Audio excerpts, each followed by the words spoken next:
Monday, September 11th, 2023, Maneco 64, home of alternative economics and contrarian views. Today, we're going to look at why China is breaking away or trying to break up the international order, and it's going to be my opinion. You might not agree with it, and that's why there's a comment section below the video. Yeah, comment and we can have a discussion, maybe do another video about it.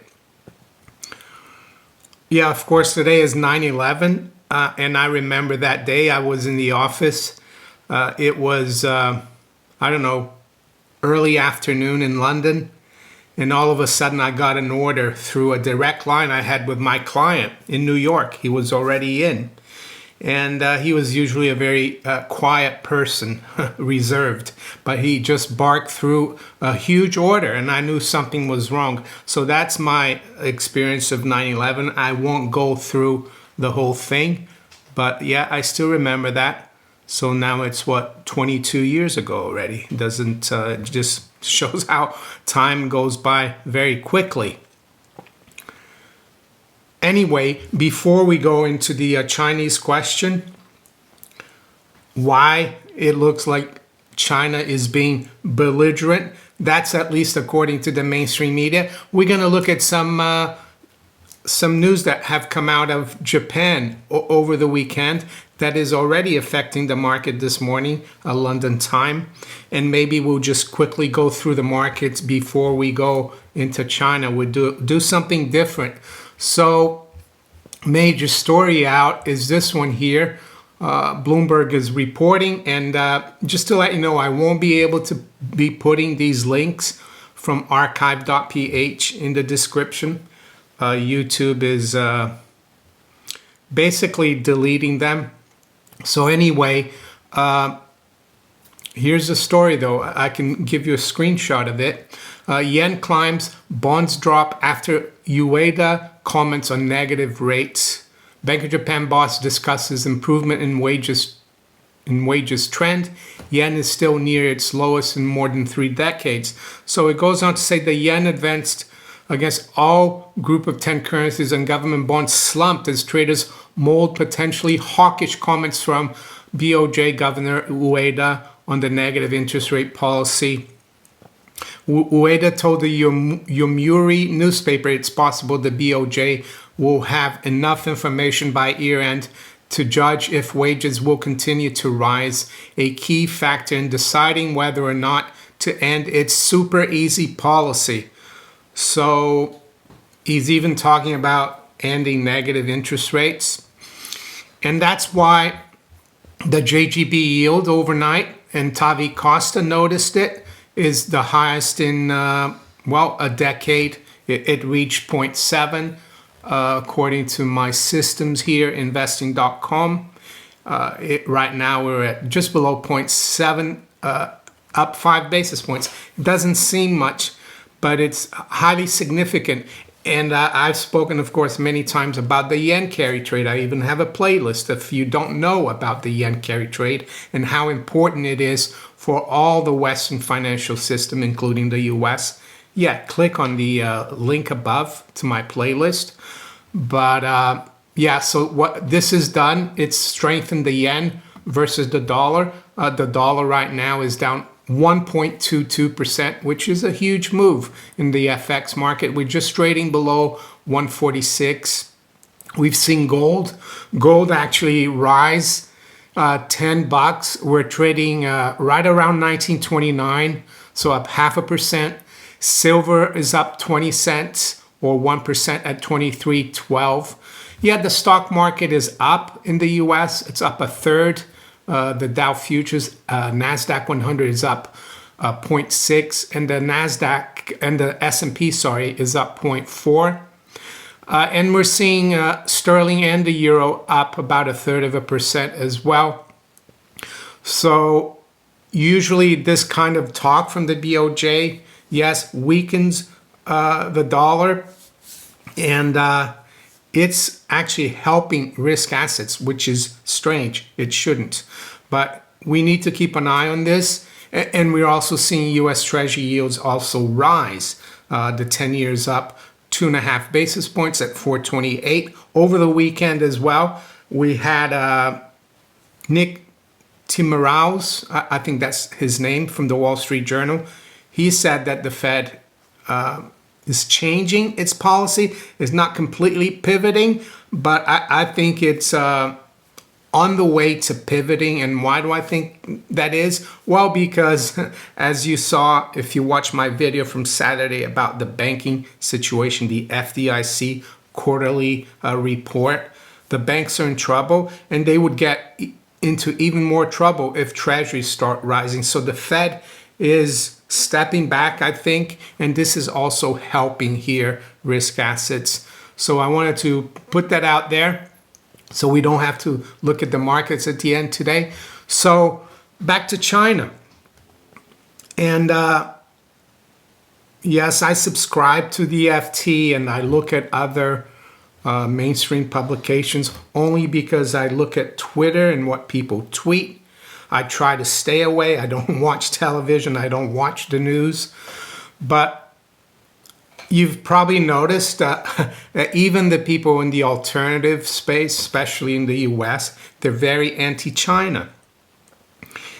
And it's difficult to understand because I would say if Kyle Bass, who's the poster child of anti-Chinese propaganda, I'm sure he's got something made in China. And he's been calling for the collapse of China for the last 6-7 years. And what we're hearing as well is that China is aggressive and belligerent now, that they want to disrupt the world. They want to take over as the empire of the world. And that's from the mainstream. Yes, China is a powerful economic force. Don't get me wrong. But does it really want to take over the world? I don't think so. What's the country that has like 180 military bases around the world? Is it China? No, I don't have to tell you who that is. And yeah, so you get stories like this. China opposed plans for US to host G20 in 2026.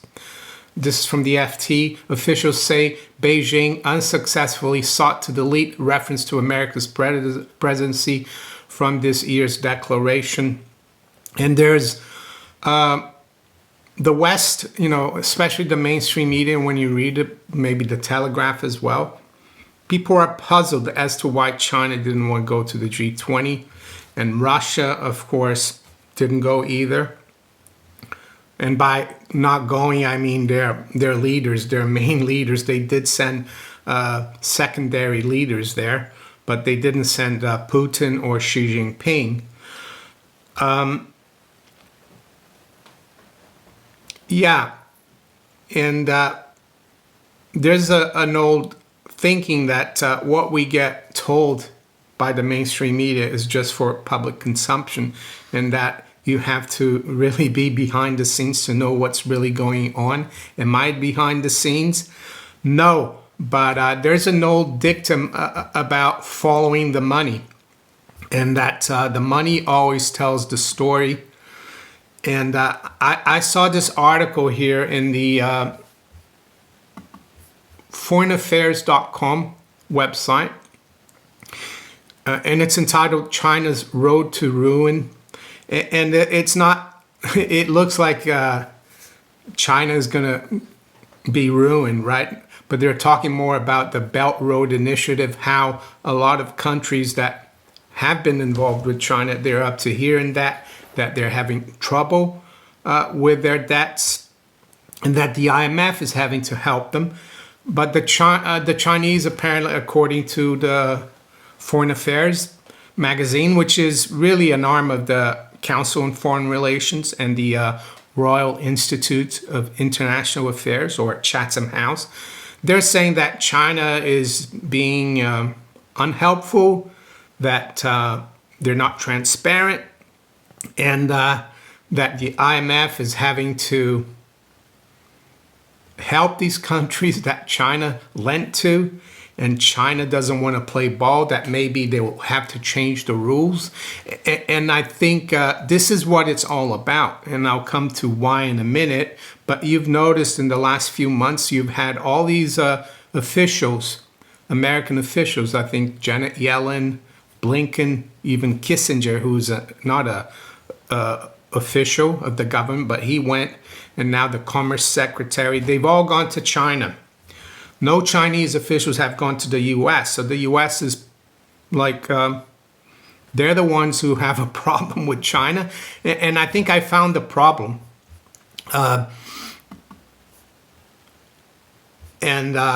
Even the Atlantic magazine says Xi Jinping is done with the established world order. Snubbing the G20 is just the beginning. China wants to replace it. I don't think so. So now I'll show you why. You'll probably be saying, what is it, Mario? Well, it's this here. It's the IMF quota, right? IMF stands, of course, for the International Monetary Fund. It was created with the Bretton Woods system, with the United Nations, with the World Bank, and they usually help bail out sovereign nations who are in trouble, who are indebted to other, sometimes to private investors. In the case of China, a lot of the lending they do are with state-owned companies, so it's not as transparent. But if you follow the money, you look at the shareholding or the quotas that the countries, the major countries get at the IMF. The U.S. has 16.66% of the vote. So it means at that level, it has a veto on everything. So the U.S. is running the IMF.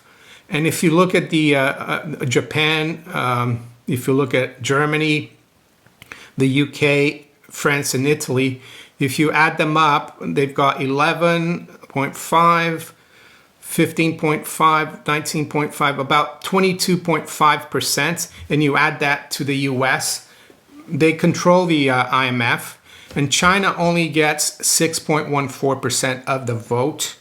So what I'm trying to say here, you'd understand maybe 25 years ago when the Chinese economy wasn't as big and strong, that they would only get 6.14%.